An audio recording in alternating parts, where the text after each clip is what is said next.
आप सभी को पता है पुलिस के लिए कोई भी केस मुश्किल नहीं होता। किसी भी केस को सुलझाना या किसी भी कातिल को पकड़ना कोई भी मुश्किल नहीं होता, वो सब कुछ कर सकती है। कातिल कितना भी शातिर क्यों ना हो, कितना भी चालाक क्यों ना हो, वो कोई ना कोई ऐसी गलती ज़रूर करता है। बस पुलिस उस गलती को ढूँढती है। जी हाँ, आज मैं एक ऐसी कहानी सुनाने जा रहा हूँ जिसको पुलिस को सुलझाने में 25 साल लग गए। यह कहानी दिल्ली में रहने वाले किशन लाल के कत्ल की कहानी है। किशन लाल दिल्ली में ओखला इंडस्ट्रियल एरिया में अपनी पत्नी सुनीता के साथ शांति से रह रहा था। हाल ही में इनकी शादी हुई थी और सुनीता प्रेग्नेंट थी। लेकिन 4 फरवरी 1997 को, ठीक आज से 29 साल पहले, सुनीता को पता चलता है कि किसी ने मेरे पति किशन लाल की चाकुओं से मारकर हत्या कर दी गई है। खबर मिलते ही पुलिस लाश को कब्जे में ले लेती है और तफ्तीश चालू करती है और सबसे पूछताछ करती है किसके साथ दुश्मनी थी, किसके साथ दोस्ती थी। तफ्तीश से पता चलता है कि किशन लाल को आखिरी बार उसके दोस्त रामू के साथ देखा गया था और ठीक उसी के बाद रामू गायब हो जाता है। तफ्तीश से यह भी पता चलता है कि 4 फरवरी 1997 को रामू ने सबको पार्टी दी थी जिसमें किशन लाल को भी इनवाइट किया गया था। ठीक और उसी के बाद किशन लाल की लाश मिलती है। पुलिस सुनीता के बयान के आधार पर रामू को ढूंढती है, लेकिन रामू का कहीं भी पता नहीं चलता। धीरे धीरे वक्त बीतता है पर रामू कहीं भी नहीं मिलता। तो पुलिस सुनीता के बयान के आधार पर कोर्ट में रिपोर्ट पेश करती है और कहती है कि कोई सबूत तो नहीं मिला, लेकिन रामू गायब है जिसने पार्टी दी थी। तो कोर्ट पुलिस के इस बयान के आधार पर रामू को भगोड़ा घोषित करती है और कहती है कि रामू को पहले ढूंढो, फिर बाद में इस केस को आगे बढ़ाया जाएगा। तो इसी के बीच में सुनीता जो प्रेग्नेंट थी वो एक लड़के को जन्म देती है और इसके साथ साथ वो पुलिस स्टेशन के चक्कर काटती रहती है ताकि किसी भी तरह से पुलिस इसको सुनीता को इंसाफ मिल जाए। पुलिस भी शुरुआत में जोश से काम करती है, लेकिन जैसे ही वक्त बीतता रहता है किसी का कोई पता नहीं चलता, पुलिस भी ठंडी पड़ जाती है और सुनीता भी यह कहती है कि शायद उसकी किस्मत में लिखा ही नहीं इंसाफ होना। अब आता है साल 2021, 24 साल बाद। अब उस पुलिस स्टेशन में एक नए अफसर की ज्वाइनिंग होती है। वो एक टीम बनाते हैं और फैसला लेते हैं कि जो भी अभी तक पेंडिंग केस पड़े हैं, जो भी अनसॉल्व केस पड़े हैं, अब सबसे पहले उन केस को सॉल्व किया जाएगा। तो इन्हीं के बीच उनकी फाइल किशन लाल की फाइल भी हाथ लगती है जो कि सबसे पुरानी थी। और जांच में पता चलता है कि इस केस को 24 साल हो चुके हैं। तो पुलिस इस केस को भी जांच में लाने का फैसला लेती है। अब 24 साल तो हो चुके थे, अब सबसे पहले उसको ढूंढना जो कंप्लेनेंट है, शिकायत करता है। पुलिस किसी ना किसी तरह से सुनीता तक पहुंची, सुनीता से बातचीत की तो सुनीता ने कहा कि नहीं, अभी तक कोई जानकारी नहीं मिली है। इसी बीच रामू है किशन लाल का दोस्त होता है जिसका नाम है टिल्लू। तो पुलिस टिल्लू से पूछताछ करती है। टिल्लू कहता है कि मैं बेकसूर हूँ, कत्ल रामू ने किया है। अब पुलिस पूछती है कि रामू कहाँ है। टिल्लू कहता है कि बरसों हो गए, मेरे कोई संपर्क में ही नहीं है।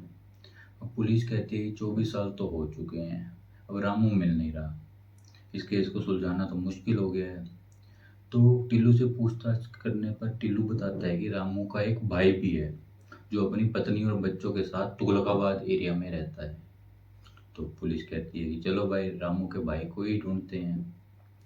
तो पुलिस सादी वर्दी में मुखबरी करते हुए रामू के भाई तक पहुंचती है। कहीं रामू अपने भाई के पास ना रहता हो कि पुलिस को देखकर वो भाग ना जाए, तो इसलिए वो सादी वर्दी में मुखबरी करते हुए रामू के भाई के घर पहुंचती है। जब पुलिस रामू के भाई के घर पहुंचती है, वहाँ एक नई जानकारी मिलती है और पता चलता है कि वहाँ पर कुछ ही दिन पहले रामू की माँ की सड़क हादसे में मौत हो गई थी और घर में मातम था। पुलिस को जैसे ही ये खबर मिलती है, पुलिस फौरन प्लान बनाती है कि 24 साल तो हो गए हैं, अगर अब भी रामू ना मिला तो मुश्किल ही है, आने वाले वक्त में कभी भी रामू नहीं मिलेगा। पुलिस टीम ने इस रोड एक्सीडेंट में हुई रामू की मां की मौत को भी अपनी प्लानिंग में शामिल किया और जांच की और पता लगाया कि रामू की मां की मौत कब हुई, कहाँ हुई और कैसे हुई। अब पुलिस सादी वर्दी में रामू के भाई के घर तुगलकाबाद पहुंचती है और पूछताछ करती है ताकि घर वालों को शक ना हो। अब पुलिस पूछताछ ये करती है कि हम बीमा कंपनी से आए हैं और आपकी माँ की मौत सड़क हादसे में हुई है और हम रोड एक्सीडेंट में होने वाली मौत के रिश्तेदारों को मुआवजा देते हैं और मुआवजे की रकम देने के लिए हमें पूछताछ करनी है। और इधर रामू का भाई और उसकी पत्नी एक तरफ खुश भी हो जाते हैं कि माँ तो दुनिया में रही नहीं, लेकिन कुछ मुआवजा तो मिलेगा, कुछ लाख तो मिलेंगे ही सही। तो वो भी तैयार हो जाती हैं पूछताछ के लिए। अब पुलिस बीमा कंपनी बनकर पूछताछ करती है कि आपकी माँ का नाम, माँ की उम्र, पति का नाम, कितने बच्चे हो। तो वो बताता है कि हम दो भाई बहन हैं। इसमें वो रामू का नाम भी बताता है, लेकिन रामू का पता दिल्ली का ही बताता है। वो साफ कहता है कि मुझे इसके बारे में कोई जानकारी नहीं है। अब पुलिस वाले भी हैरान, भाई तो तेरा है और तुझे इसके बारे में जानकारी नहीं है। तो पुलिस वाले पूछते हैं कि कब से जानकारी नहीं है। तो वो कहता है कि करीब 24-25 साल हो गए।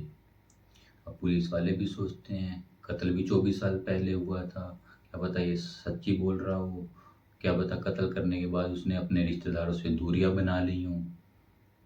अब सब तो हो गया, लेकिन अब आगे कैसे बढ़ा जाए। रामू का नाम तो है, लेकिन पता, ठिकाना, शक्ल सूरत कैसी है, इसके बारे में कोई जानकारी नहीं है। अब जैसे ही रामू के भाई से पूछताछ हुई, अब पता चला कि रामू की पत्नी और बच्चों के बारे में, बच्चों के नाम भी आया सामने। अब पुलिस ने कहा आज की यंग जनरेशन है जो इस सोशल मीडिया पर ज़्यादा एक्टिव रहती है।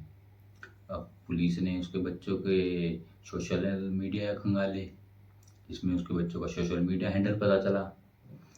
बट उनके प्रोफाइल में एड्रेस लखनऊ का मिला। पुलिस ने देखा चलो देखते हैं, उनकी पूरी प्रोफाइल खंगाली गई और उसकी प्रोफाइल में एक बंदा कॉमन मिला जो एज्ड पर्सन था, जिसका नाम था अशोक यादव। अब पुलिस को लगा कि अब ये अशोक यादव कौन है, चलो देखते हैं कि। अब पुलिस ने एक टीम बनाई और लखनऊ जाने का फैसला लिया। अब पुलिस की अब एक टीम लखनऊ गई और उसके रामू के बेटे से मिलती है और कहती है कि हम बीमा कंपनी से आए हैं, आपकी दादी की सड़क हादसे में मृत्यु हुई है, तो हमें इस रोड एक्सीडेंट में होने वाले मृत्यु का मुआवजा देना है और मुआवजे की रकम देने के लिए परिवार में लड़ाई ना हो, इसके लिए हमें पूछताछ करनी है। रामू का बेटा कहता है कि ठीक है। रामू अपने बारे में बताता है, तो उसके बारे में पूछा जाता है तो आपके पिता का क्या नाम है। वो अपने पिता का नाम अशोक यादव बताता है। वो कहते हैं कि कहाँ रहते हैं, कहते लखनऊ में रहते हैं। अब पुलिस को लगता है कि हम ढूंढ तो रामू कर रहे हैं, लेकिन ये अशोक यादव कौन है। तो पुलिस वालों ने उसके बेटे से सारी जानकारी हासिल की कि अशोक यादव कहाँ रहता है। तो वो कहता है कि लखनऊ में ही रहता है। कहते हैं कि क्या काम करता है, तो वो कहता है कि ई रिक्शा खरीदते बेचते हैं। अब पुलिस वालों को लगा कि अशोक यादव तक कैसे पहुंचा जाए, कहीं उसको भनक लग गई कि हम दिल्ली से आए हैं, उसको डाउट हो गया तो वो भाग भी सकता है। तो पुलिस वालों ने अशोक यादव तक मैसेज भिजवाया कि हम ई रिक्शा कंपनी से आए हैं, हमें डील करनी है तो उसके लिए मिलना है। तो अब पुलिस वाले ई रिक्शा कंपनी बनकर अशोक यादव तक पहुंचती है। तो अब दिल्ली पुलिस के सामने अशोक यादव था। अब Delhi police e rickshaw company बनकर अशोक यादव से नाम पूछती है, तो वो कहते हैं कि अशोक यादव। तो वो कहते हैं कि हमें डील साइन करने के लिए हमें आईडी प्रूफ चाहिए। तो वो अपने सारे आधार कार्ड से लेकर सारे प्रूफ देता है कि जिसमें सबका उसमें नाम अशोक यादव था। अब पुलिस भी हैरान, हम ढूंढ तो रामू कर रहे हैं, लेकिन है ये अशोक यादव, अब करे भी तो क्या करें। अब कहीं रामू समझकर अशोक यादव को दिल्ली ले आए तो अजीब बात होगी। और अगर ये बात लखनऊ पुलिस तक पहुंची तो वो भी कहेंगे कि आप बिना रेस्ट वारंट के अशोक यादव को कैसे ले गए। तो पुलिस भी अब करे तो क्या करे। अब जो पुलिस लखनऊ गई हुई थी और वो किशन लाल की पत्नी सुनीता को फ़ोन करते हैं कि हम कंफर्म नहीं हैं, और उनसे रिक्वेस्ट करते हैं कि क्या आप लखनऊ आ सकती है शिनाख्त के लिए। और सुनीता तो फ़ौरन तैयार होगी क्योंकि उसको इंसाफ चाहिए था। अब जैसे सुनीता फ़ौरन तैयार हो गई, अब सुनीता पहुंचती है लखनऊ। लखनऊ पहुंचते ही अब सुनीता के सामने अशोक यादव को पेश किया जाता है। सुनीता देखते ही हैरान हो जाती है और वो कहती है कि यही वही शख्स है जिसने मेरा घर उजाड़ा है। अपने पति के कातिल को देखने के बाद वो बेहोश होकर गिर जाती है। अब पुलिस का काम हो गया था, तो अब रामू को दिल्ली ले जाया गया। अब जब पूछताछ हुई तो उसने कहा कि हाँ, मैंने ही रामू को मारा है, सॉरी किशन लाल को मारा है। तो उससे पूछा गया कि क्यों मारा, तो उसने कहा कि मुझे कहीं से पता चला था कि किशन लाल को पैसे मिलने हैं और मुझे पैसों की ज़रूरत थी।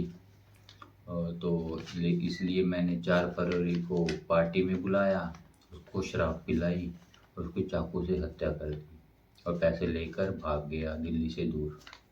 धीरे धीरे वो लखनऊ पहुंचा और सारे रिश्तेदारों से दूरियां बना ली और नए नाम के साथ वहाँ रहने लगा।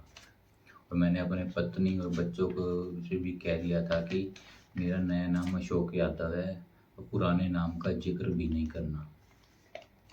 फिर इस तरह से मैं अपनी नई ज़िंदगी शुरू कर से जीने लगा।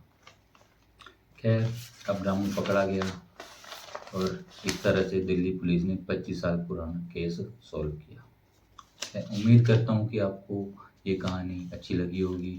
अगर अच्छी लगी है तो आप चैनल को सब्सक्राइब कर लें और लाइक ज़रूर करें। Thank you.